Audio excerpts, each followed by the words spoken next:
Hi, good evening, guys. Welcome to this Sunday episode on MBA Prep Talk. I hope you had a nice Valentine's weekend and a lot of your interviews, etc., would have actually started. For people who are still considering admissions for this year's MBA program, there is one last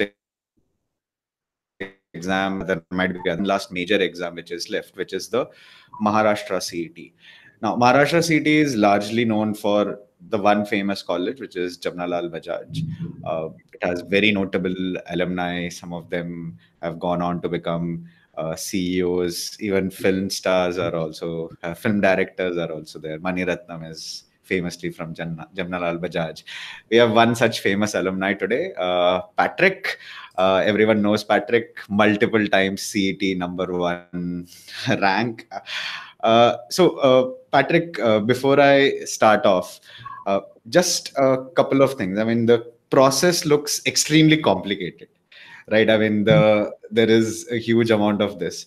So before I go into the entire process and see how it goes, uh, besides Jamnalal Bajaj, what will you consider to be the other top colleges in this particular exam? It depends on what is people who are looking at only the top 10 colleges and Bajaj only, obviously. But students who are ready to go to the top 20-25 colleges, then there is Sydenham, Somaya, maybe Wellinger. And if you're ready to take a college which is decent, which will give me some job as such, then even SIES, Dalmia is fine. Okay. Then if you go further down, then there is Pumba, Xavier's is there, And all this. MET, etc. Right. But I feel till Dalmia. We'll sorry, go ahead. Till Dalmia SIS, I mean, you can get some decent job as well. Beyond that, the job would be a struggle. Okay.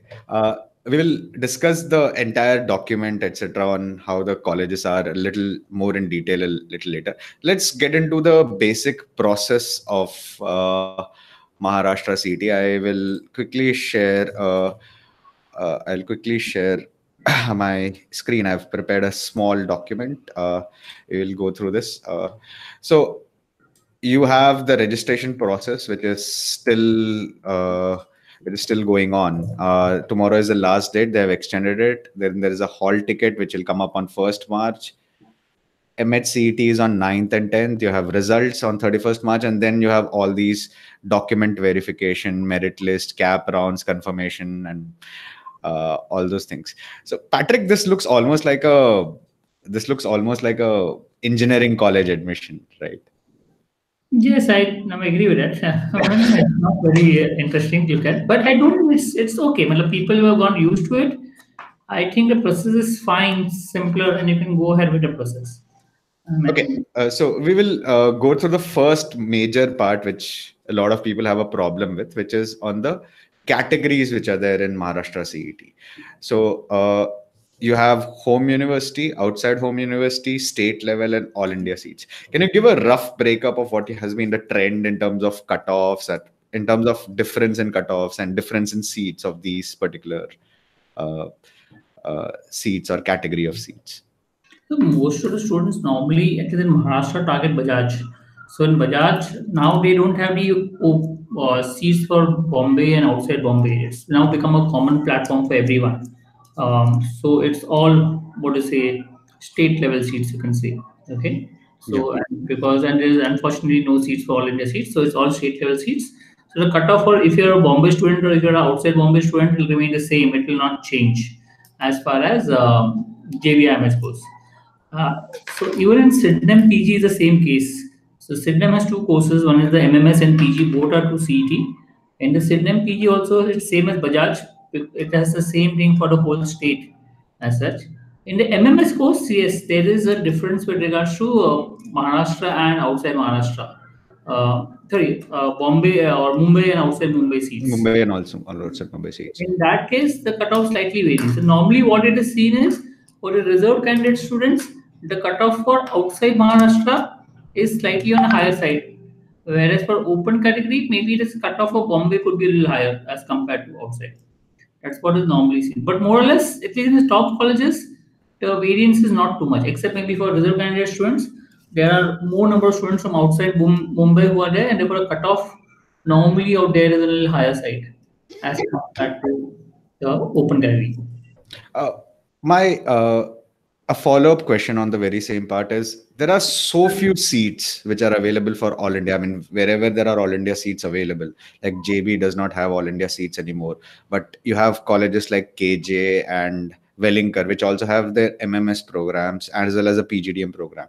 And if you look at it, the fee differential between a PGDM and an MMS program is pretty big, right? Do you think these colleges uh, also have common placements? From your information, what exactly happens, like with the PGDM? And like, for example, KJ has multiple streams. I mean, like KJ has a finance and international business, a rural management, and then there is a core sort of a process.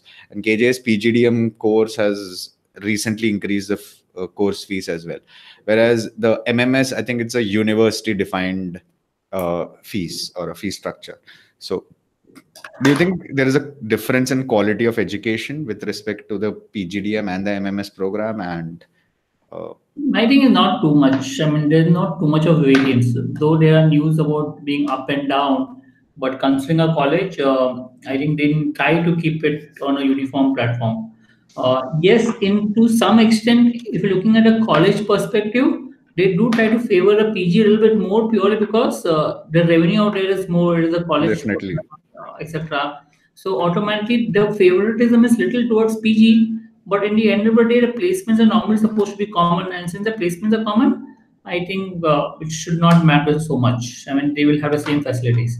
So normally, as I said, people will prefer MMS because the fees are lower, and but in terms of education and everything, I think PG is as good as MMS, maybe to some extent a little better because they get a little better facilities. But otherwise, I don't see a big difference between MMS and PG as such.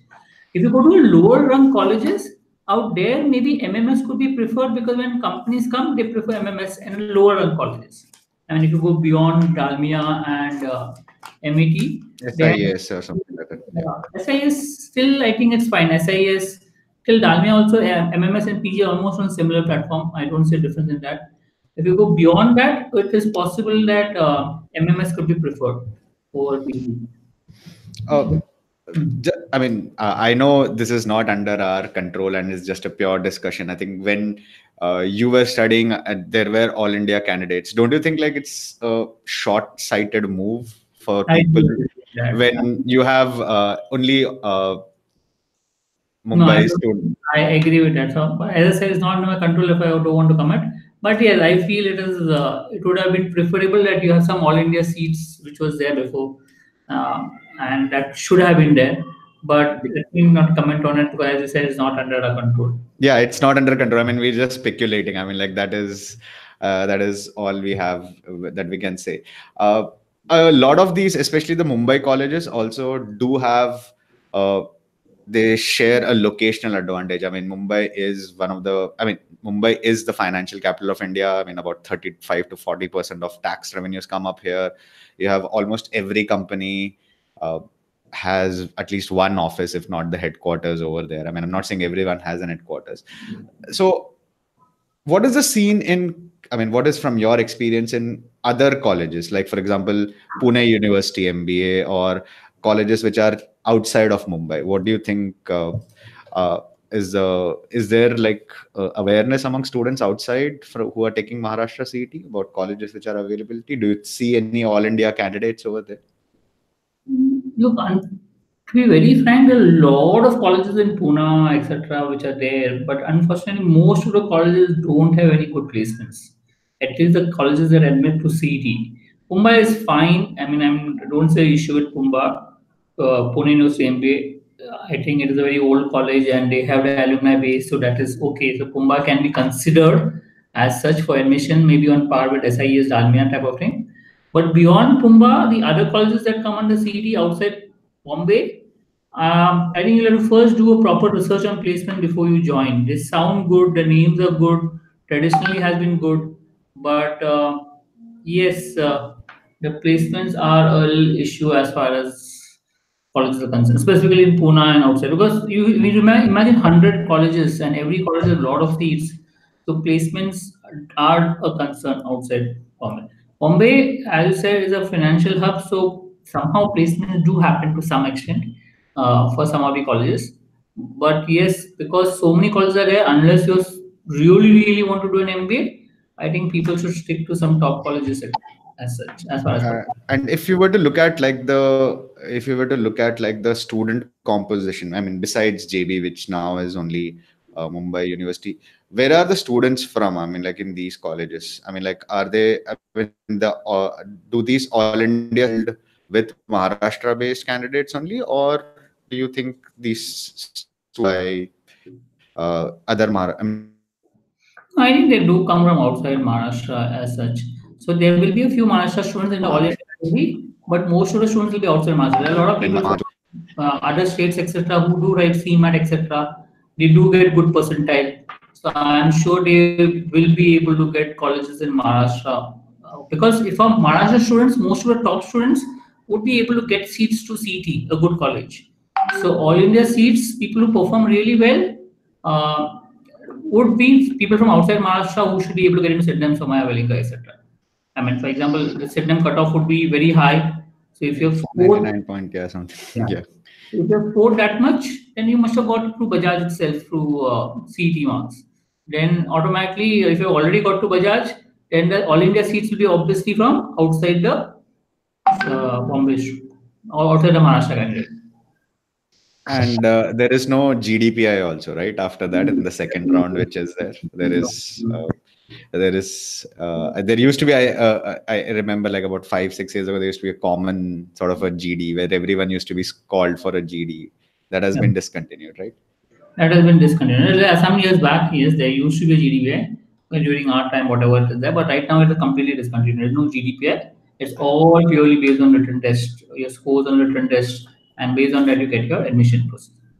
Okay, I'll quickly go through to the part where we look at the test, how to prepare for this written test. Remember, I'll just remind our viewers that tomorrow is the last date for Maharashtra CT, and as Patrick said, while JB may not I mean, Maharashtra students, you should definitely apply if you have not applied there. A couple of things: you need to select your category properly. I mean, I was just going through online. You need to select your category properly, and once your results come in, there is also a document verification. So all those category documents, etc., has to be uploaded. Otherwise, you will be considered only in the all India seats. So get your paperwork done for all this. If before I start with the analysis part, the sectional test, the sections part, just wanted to tell you that Patrick has a course on Maharashtra CT. He also provides tests for Maharashtra CT. So the link is provided in the description to this video. Now we'll come to the analysis. I mean, I'll be very honest. I have never taken Maharashtra CT. I've seen some of the papers. Some of them are pretty interesting. I mean, I would say I'll go to Patrick to go through what his key areas are. In the meantime, I will also put out what is the pattern over here. Okay, the pattern for Maharashtra CET is broadly going to be the same as what it has been for the last 3 to 4 years. It's a 150-minute test. That's 2.5 hours. You have 200 questions. Each question is worth 1 mark. Roughly half of it is reasoning. There is logical reasoning and it's abstract reasoning. No sectional time limit, no cutoff, no negative marking. By the pure looks of it, this looks like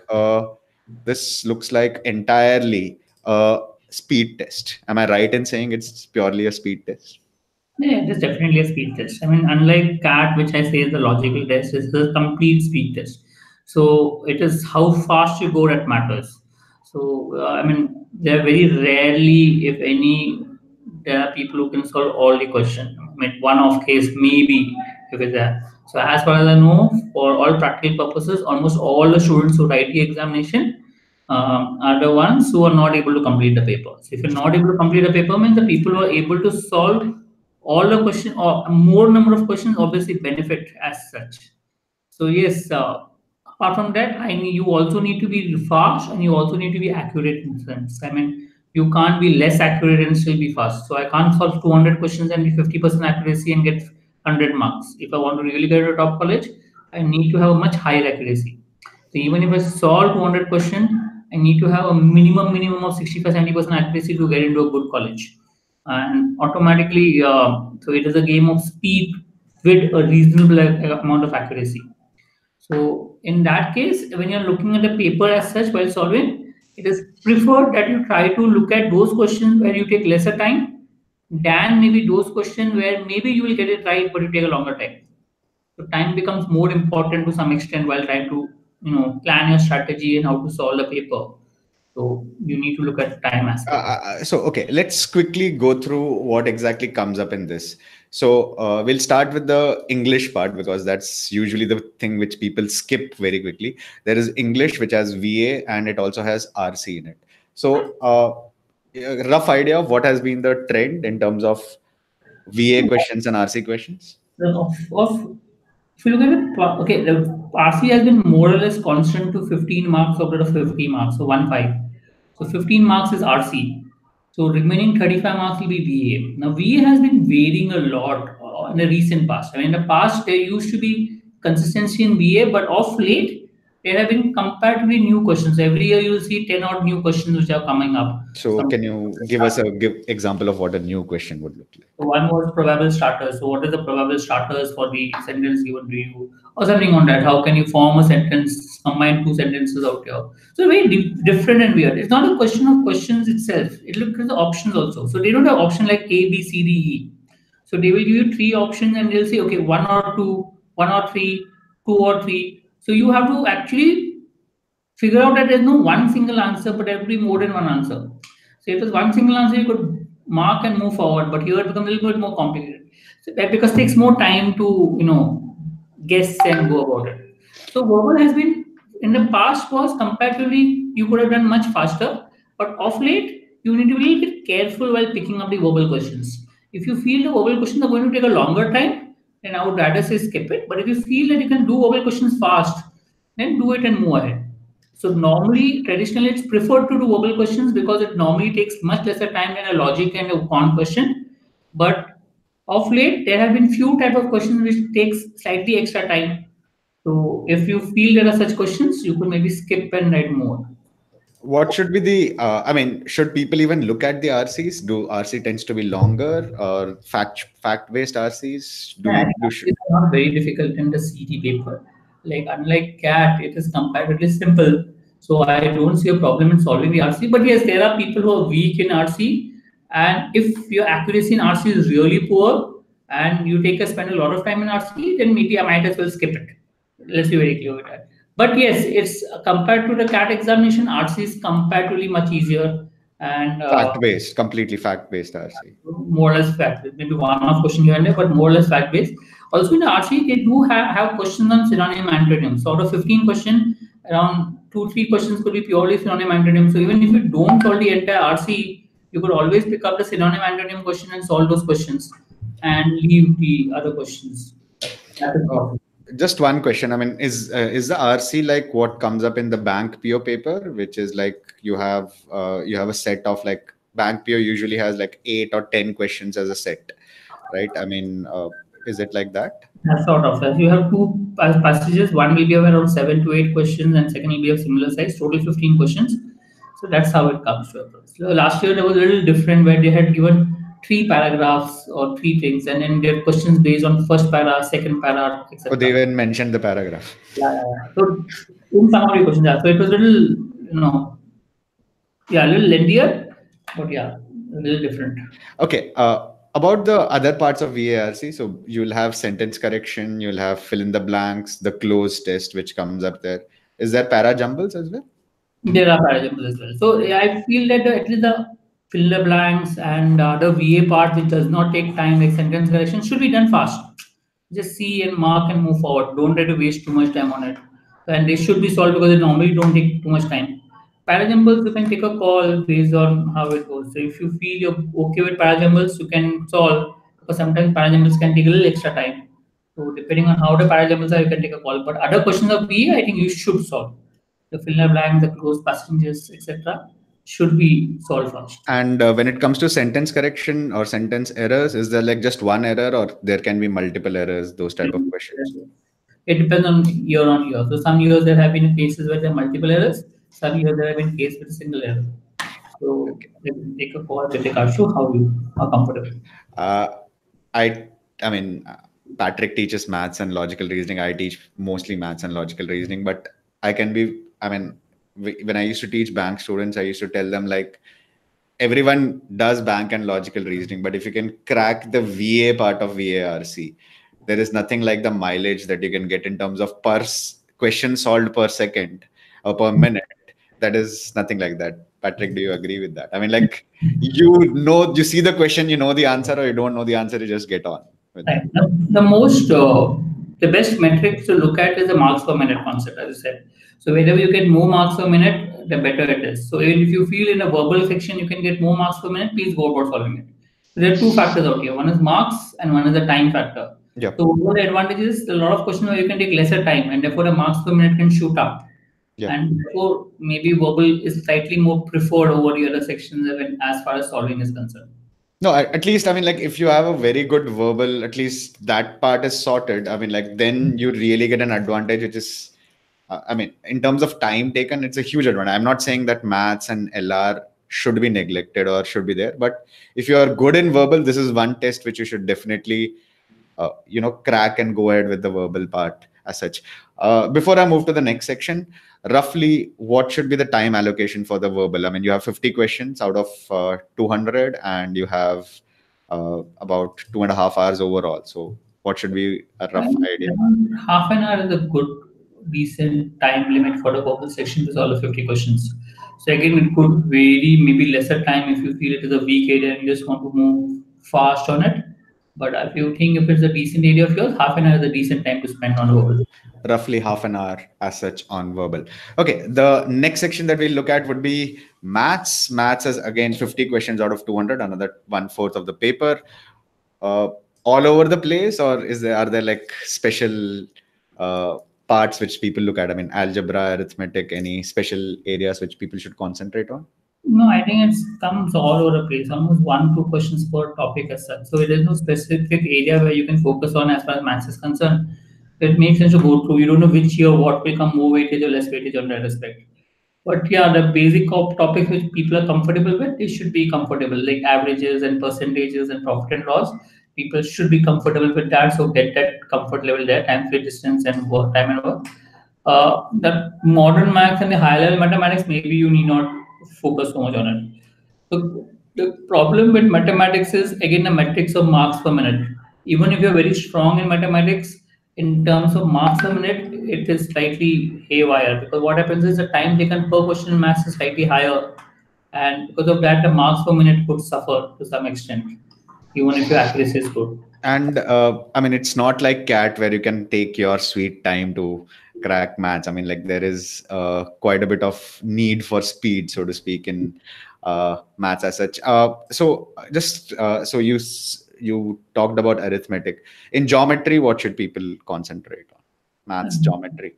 There are hardly any questions on maths or geometry. Couple of questions here and there. So it's normal squares, circles, etc., rectangles. Are normal questions. So no 3D, no trigonometry, no coordinate geometry, no. First of all, very low, less likely that those type of questions come. Even if they come, it may take extra time. They can directly skip it.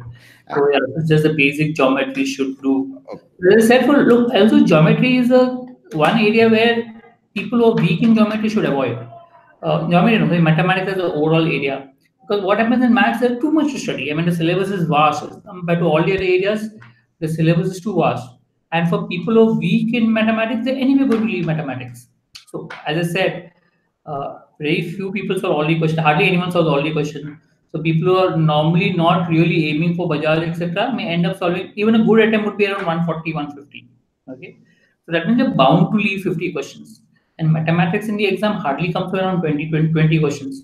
So you may just skip max 20 questions and you still can solve the remaining 170 odd questions and still do well in the exam. So if a person is weak in mathematics, I normally recommend to leave mathematics completely. A person is decent in mathematics, then let him pick the topic which is comfortable with it and then solve. If you're strong in mathematics, yes, then you can bank on mathematics and get the marks. But understand, maths is not too much of a weightage in the exam. So total 50 marks has a lot of weightage on DI section. So there is a 24 marks only on DI. That takes a lot of marks. There is some, last year there were 5 questions on number series, 5 questions on some quadratic, and that left it hardly less than 20 questions on pure mathematics question. So, just to interrupt you, so when you say number series, you have all those sequences which usually comes in logical reasoning part. Those. Mathematics. So normally it used to come in logic, but last year it came in mathematics section. So if you ask me purely, I would rather focus on the DI section and try to make it a strong area, because in some DI sections is easy, you can easily get 5 marks in no time. Okay, so yeah, but again, be careful. There could be little tougher sets, there could be easier sets. So out of the 4 sets, normally there could be 2 sets which are easy and 1 set which is tough. Please skip the tough set, pick up the easy sets and solve. Okay, so DI is basically, so it's almost like a bank PO paper where you have at least 2 or 3 sets of DI and then the rest is maths. Okay. So and what about the calculation level? Does it have a calculator on screen? Calculator. You have to calculate. So if there's a DI which is a lot of calculation, please skip it. But there are also DI which are comparatively easy. You can solve it. So that means if you can get 2 DI sets which are easy, you could easily get 10-12 marks straight away with a DI section. Then you can maybe bank on DI and not maths. Maths only solve if you feel they're easy. Look, understand what happened? Last year, mathematics section was comparatively tougher. So people who went about attempting mathematics section ended up spending extra time on it and suffered because of the time aspect. I said it's marks per minute. So last year it was specific like that. I remember solving the maths section and it becoming not very comfortable, and even I had to leave the maths section because it was not easy. It used to take more time as such. So if it's a tough maths section, even if it is a strong area, be careful that you don't waste too much time on it. Yes, but if it's a strong area and the maths is easy, then bank on it and try to get marks. So, that is there. Yeah. Just one question before we go to the amount of time spent. You said there is something on quadratic equation. Was it something like where you have to compare the range of values? Yes, you have to comparison.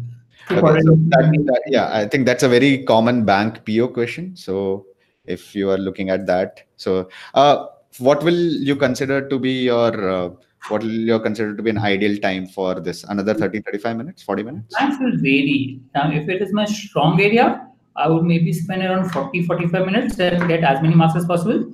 And yeah, assuming that the paper is easy. But if it's either my weak area or the paper is tough, I would spend around 20 minutes and leave it.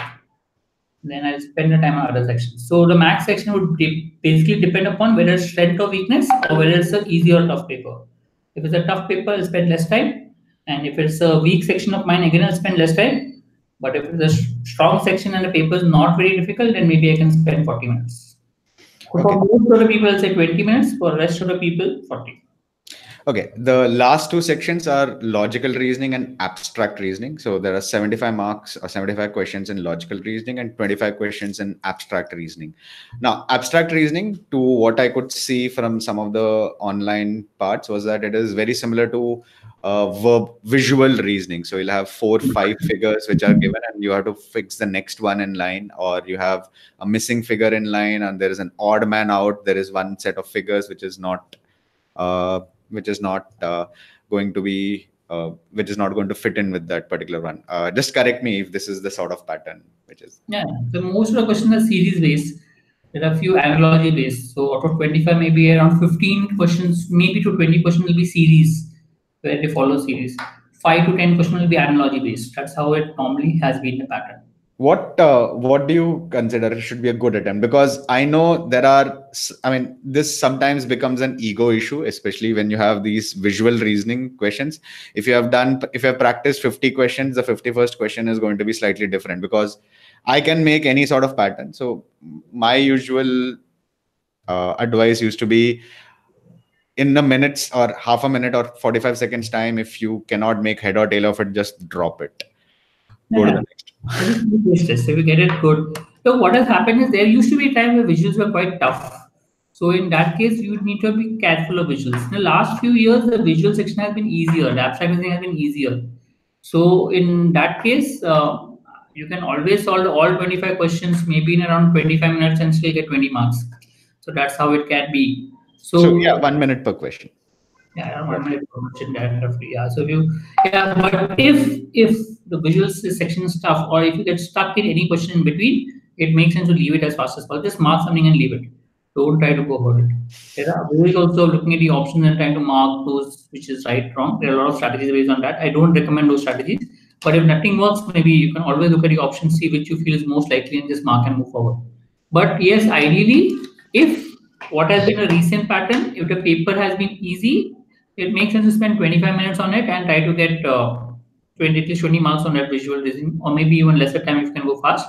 Else, if you feel the section is tough, then it is makes sense not to spend too much time on it. 15-20 minutes, whatever you get, mark and move forward. Okay. Okay. For the logical reasoning part, what type of questions usually dominate? You have input, output. You'll have syllogisms. You'll have what else to come? Arrangements, selections, distribution, calendar questions. I mean, what are the type of questions which usually I have would their actually favorites? try the puzzle type of question. Puzzle includes everything, like a matrix arrangement, the circular arrangement, the linear arrangement, all those puzzle type of questions, they dominate. So out of the 75 marks, almost 30-32 marks comes from puzzles. So which is a huge chunk of the paper. It is in the recent past. So that means puzzles will dominate. If puzzles dominate, it makes sense to be at least comfortable with the puzzles when you're solving the examination. So if And you're how difficult are the puzzles? Usually, like only one attribute, 5 places, 10 places, 7 places. What exactly? really complicated. So some of the puzzles, as I said, are very, very complicated, need to be left. Some of the puzzles are completely easy, should get it in no time. So it's varies in difficulty. So it has to be very selective when you solve puzzles. So if you can figure out that a puzzle is easy, please solve. If you feel that a puzzle is tough, it makes sense to keep it. So normally people have formed a strategy where they break up the whole logic section into puzzles and non-puzzles. Okay, because puzzles itself form a major chunk of the paper and they normally consume a lot of time if you don't actually focus on it. So then what they do is they tend to solve the non-puzzles first, where you can get easy marks or where you can solve it faster, and then they focus on puzzles somewhere in the later part.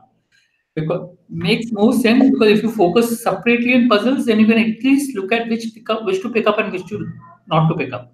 Else, if you take up logic as a whole section and you start solving a puzzle, I've heard people just wasting 15-20 minutes on one single puzzle because you don't have idea how it goes. It's an ego issue. It becomes an ego. I mean, So it makes sense to be very careful when you're looking at puzzles, and if you feel you're not getting it, please leave it as fast as possible and move to the next set of questions.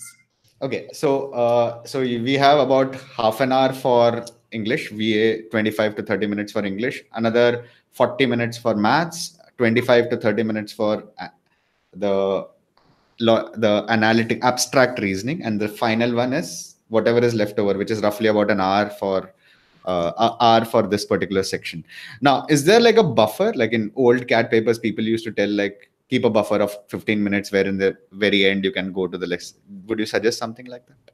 Yeah, it helps to keep a small buffer in the end, because by chance, if I normally we keep time attributes per area. So we say we keep half an hour for verbal, we keep so much time per. But by chance, if you overshoot one of the time somewhere here and there, because okay, I'm solving a puzzle, I'm halfway through, I can't just leave it because my time is gone. So I'll end up solving a puzzle. So if you overshoot one of the sections, then the last section will suffer because you don't have enough time because you overshot it. So like buffer time of around 10 minutes in the end could help for you first of all to recover from if you have overshot some time, and yes, some questions which you want to go back and just solve it as fast as possible. You can use the buffer time to go back to those questions and check it out. So it helps. A small buffer time in the end definitely helps. So we have about what? We have about what, 15, 20 odd days for this exam. What will be the strategy? I mean, obviously reading something new or trying something new is going to be pretty painful. So right now, only mocks should be the case, or like should we read I up think something? around 20 days left. I think I have enough time to even keep on going. I normally say till at least uh, 4 or 10 days, you can still experiment on your strategy. You can still try to practice and try to improve on some particular areas. You can still improve. In the last 5-10 days is where you can keep constant and then try to fix your strategy. Understand, paper is still unpredictable on the last few years. So any strategy that you make should be taken with a pinch of salt, because you will have to vary your strategy if the paper is different. If you look at 2 years back, mathematics was easy, logic was tough. Last year, maths was tough, logic was easy. So the whole pattern of how you solve the paper completely changes. So you need to be really careful with that. As with CAT, because this is held over 2 days, do the papers tend to be the similar difficulty level? They follow a trend just as in CAT, or do they have varying trends in different days?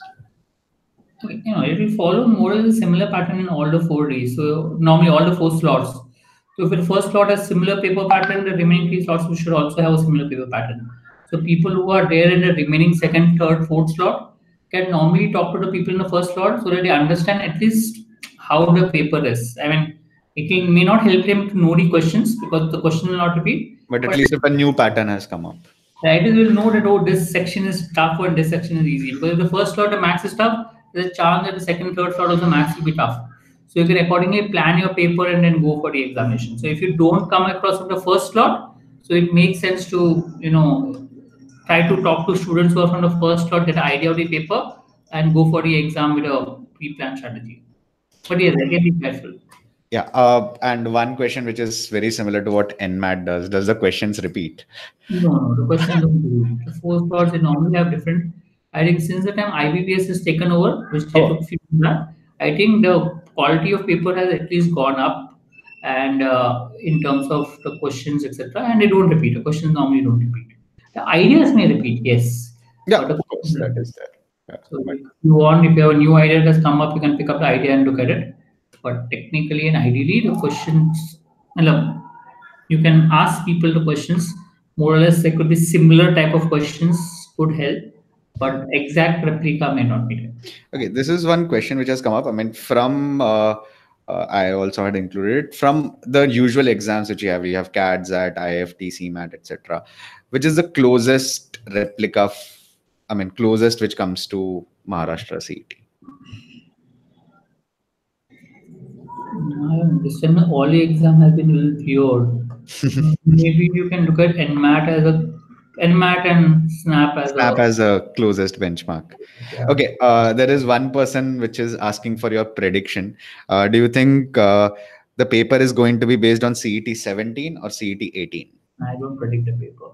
What I normally recommend people not to predict the paper because when you predict the paper and go for the exam, what will happen is you have some preconceived notion and you try to solve based on that. Which, if it doesn't come in the examination, you will get stressed. Anyway, if you're not from the first slot, great. You can always ask the people from the first slot. You'll get an idea of the paper pattern. If you're from the first slot, go with an open mind. Try to do your best and try to come out. Don't try to predict the paper. Suppose I say I predict maths is tough and logic will be easy, and you go in the exam saying the maths is tough and logic is easy. But if reverse comes in, then your whole strategy planning will go for a toss. So it makes sense to be flexible in the examination and vary your pattern based on how the paper comes. Okay. One more question which a person has basically asked is what about the first slot guys? I mean, what type of normalization actually comes up over there? I mean, is it like CAT, or has the normalization just been the average? They just use it directly. Unfortunately, CT has not been very open with regards to how they normalize, what they normalize. There is some normalization, and I've not seen like people from one slot being preferred over the other in the recent years. So there is obviously some kind of normalization which happens, but they have not disclosed exactly what normalization is there. There is a equi-percentile method. I'm assuming that they're using those methods as such, but you can just go and write a paper. Don't worry about normalization and just one solve. So I don't think there's a very negative for the first slot people or a positive for the second slot people. There will be equalization which will happen. And is there like a increase in difficulty level from the first slot to second or third or slot? Not Maybe reported. Not no, no. reported. It could certainly be one slot to be a little tougher, one slot to be a little easier, but it's not like increasing or decreasing. I mean, there people try to make these trends, but I've seen these trends reversing every year. So in the 1 year, the final slot will be easier. The 1 year, the final slot will be tougher. So it makes sense not to predict such kind of. Okay. Patrick, thank you very much for joining in. We will close this session down. We have tried to answer all the questions as such. In case you joined in late, please go back and go through this passage, go through this video. Do share this with your friends who are preparing for MH-CET. Tomorrow is the last date for enrolling for registering for MH-CET, and do look at Patrick's courses multiple times CET number one. Okay, so thanks a lot for joining, Patrick, on a Thank you. Sunday evening. Thanks a lot. Thanks. Thanks. Yeah.